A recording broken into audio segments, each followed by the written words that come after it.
paputok at pailaw, partikular na po sa Bukawi sa probinsya ng Bulacan na tinaguri ang fireworks capital ng bansa.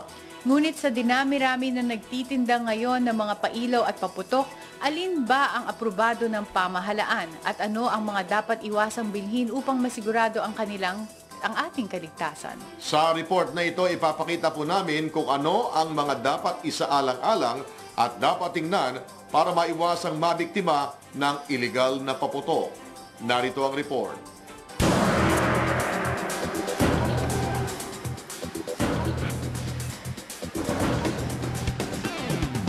Ilan lamang yan sa mga nabiktima ng iligal at maling gamit ng paputok noong nakaraang taon, kung saan umabot sa 1,000 ang naging biktima.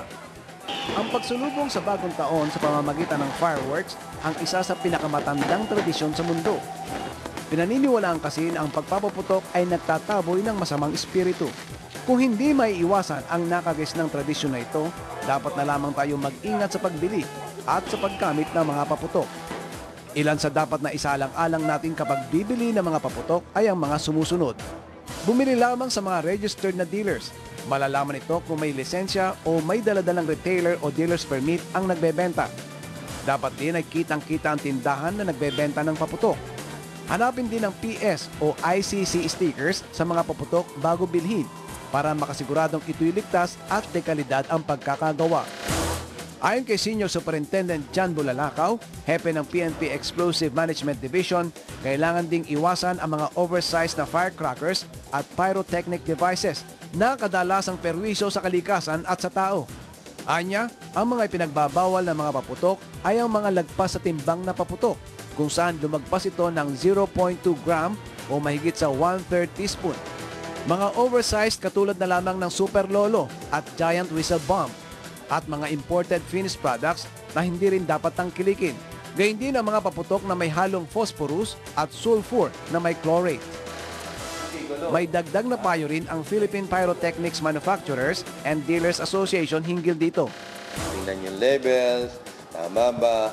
Kasi meron na tayong mga safety guidelines. Halimbawa mo, yung mga fuse, kung legal manufacturer, sinasabi natin kailangan 3 seconds hanggang 6 seconds lang yung time niya, no? Yung burning time.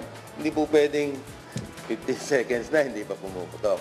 Or wala pang 2 seconds, pumutok na yung tudong-ton. Nagtungo din ang Serbisyo All Access Team sa Bukawi, Bulacan, ang tinugreang fireworks capital ng Pilipinas. At ayon sa PNP, ay lahat ng mga ito'y sumusunod sa mga alituntunin ng pulisya. Kung ikaw naman ay isang mamimili, dapat siguraduhin na ang isang tindahan kung saan ka bibili ay may nakaimbak na tubig at 2 fire extinguishers at buhangin para kung sakaling magkaroon ng sunog ay agad itong maagapan. Kailangan ding may nakapaskil itong no smoking sign at hindi maaaring ibenta ang mga paputok sa mga minor de edad. May tuturing na mas magiging makulay at maingay ang pagdiriwang ng bagong taon sa mga kumikislap at nakukulay na tila palamuti sa kalangitan dulot ng mga paputok at fireworks. Pero kung tutuusin, mas magandang gumamit na lamang ng mga torotot, busina, musika at iba pang uri ng pag-iingay. Pero ang pinaka-epektibong nagtataboy ng masasamang espiritu at kamalasan ay hindi ang ingay, kundi ang pag-aalay ng tahimik at taimtim na panalangin sa Diyos upang ang bagong taon ay maghatid ng panibagong pag-asa at biyaya. Para sa Serbisyo All Access, June Del Rosario.